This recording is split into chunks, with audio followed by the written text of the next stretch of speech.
Mucho del material militar en realidad evolucionó a partir de las escrituras, porque están tan entrelazados, son tan similares las técnicas. Creo que es interesante. Cuanto más lo pienso, más estoy aprendiendo y uniendo todo esto. Hay un principio de liderazgo cuando entrenas a alguien, quieres llevarlo a este lugar de tener una competencia inconsciente, un entendimiento básico de que pueden hacer lo que hacen sin pensar en ello. Correcto. Y cuando estamos inspeccionando la Tierra, tú hablas sobre la capacidad de volverse tan vigilante contra los ataques del enemigo, que hay esta habilidad inconsciente de discernir lo que está sucediendo. Yo le pregunto a muchos pastores esto, ¿cuál es la nación más demonizada? Y la mayoría de las veces dirán América, porque tiene más ídolos. Estamos casi desensibilizados a todas las formas en que el enemigo ha infiltrado nuestra sociedad. Cierto, aunque estaría totalmente en desacuerdo. América ni siquiera está cerca de ser la sociedad más demonizada Justa. en el mundo. Oh, Te voy a preguntar cuál, pero no todavía. Vamos a llegar a la idea de cómo tú diste el ejemplo de cómo te cepillas los dientes y cómo... sí. Entonces, yo creo que el punto ahí es sobre, de nuevo, se trata de entrenamiento, pero se trata de llevarte al lugar donde estás tan seguro y experimentado en este tipo de lucha, que cuando entras en contacto con el reino de la oscuridad, tus reacciones son inmediatas, son instintivas. Son en realidad una respuesta condicionada a una amenaza. Entonces, quiero decir, todos tienen encuentros con cosas así en su vida diaria, como cuando alguien se te cruza en el tráfico, instintivamente quitas el pie del acelerador y pones el pie en el freno. Y, no piensas en eso. Y cuando eres atacado por el mal, y 9 de cada 10 veces es algún tipo de pensamiento que se introduce en tu cerebro, y ese pensamiento lleva a sí, sabes, sí, sí, sí se lleva a cabo, lleva al pecado. Y entonces, cuando ese pensamiento entra en tu cabeza, debes eliminarlo. Esa es la reacción instintiva de la que estoy hablando. La mayoría de la gente ni siquiera se da cuenta de que ese pensamiento vino de un lugar malo. Ajá. Ellos piensan, bueno, ese soy yo, ese es mi cerebro. No, es algún espíritu demoníaco poniendo ese pensamiento en tu cabeza, y si reconoces eso y te das cuenta de que estás siendo atacado, entonces puedes responder adecuadamente. Pero la mayoría de la gente su cabeza no está en este concepto de que hay una batalla espiritual ocurriendo a nuestro alrededor todo el tiempo, y por lo tanto cuando son atacados ni siquiera se dan cuenta. Así que doy la analogía de que en el campo de batalla, si los soldados estuvieran, ya sabes, ahí afuera haciendo sus cosas diarias normales y son atacados por el enemigo y no responden, Ajá. todos van a morir. Sí. Y lo mismo es cierto en lo espiritual, aunque no morirás físicamente.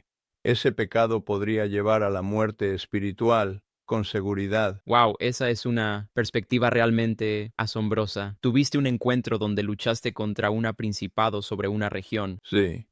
Sí, de hecho, eso es lo que me llevó a comenzar todo este estudio sobre la guerra espiritual, porque me di cuenta de que nunca puedo dejar que eso vuelva a suceder.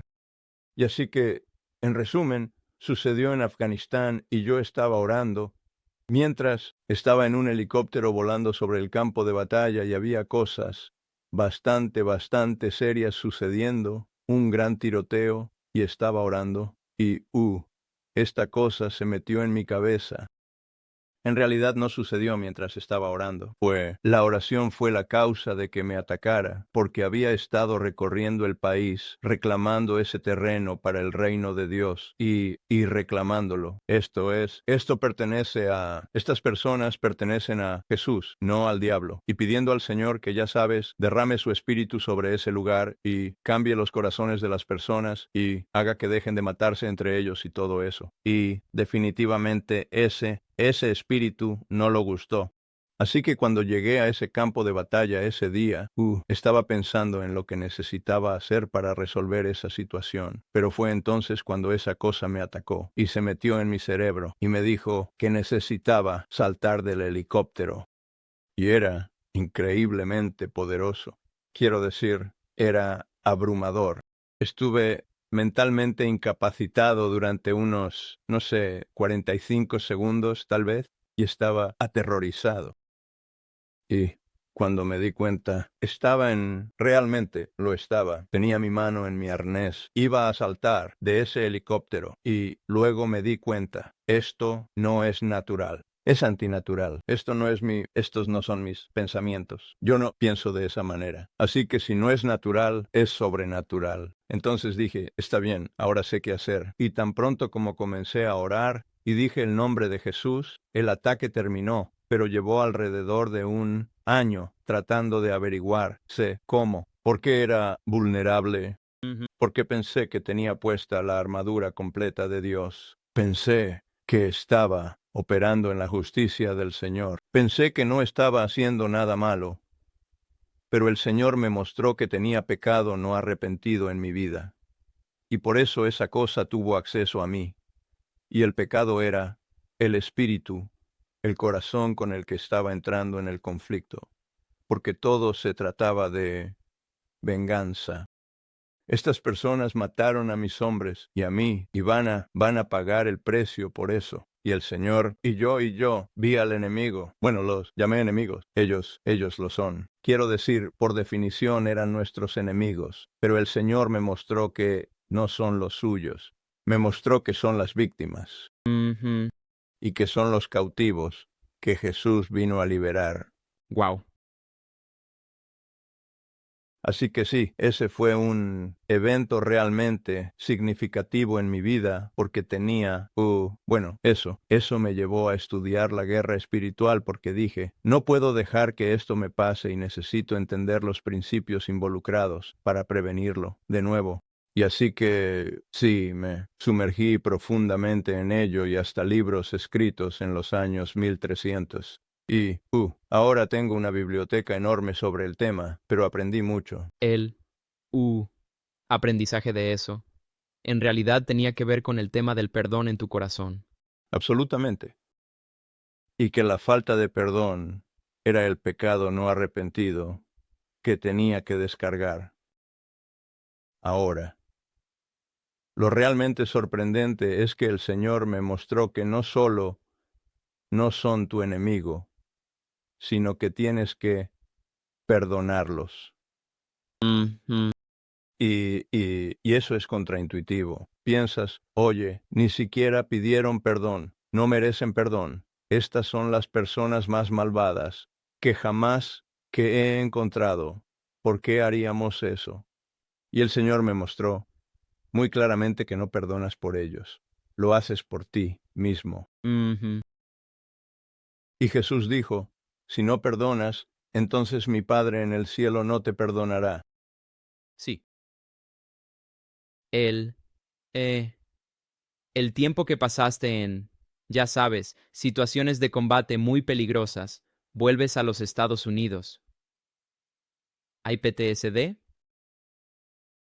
No. No, y eso es una verdadera bendición. Estoy muy agradecido por eso. Quiero decir, mi esposa dice que a veces tengo algunos sueños, pero afortunadamente no los recuerdo. Le pregunto, qué estaba diciendo? Ella dice algo así como, dijiste, traigan las ametralladoras. Y no tengo idea. Yo, ya sabes, no recuerdo nada de eso, pero, obviamente estaba soñando con el combate, pero no tengo ningún, trauma de...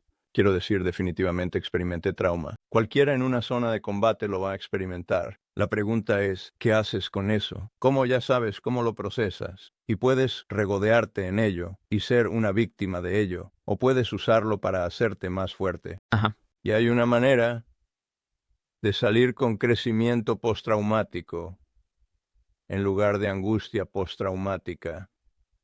¿Sabes? Así que yo creo que tuve éxito en hacer eso, pero no fui yo. Obviamente fue el Señor. El Espíritu en mí es lo que me mantiene equilibrado allí, pero no lo hago.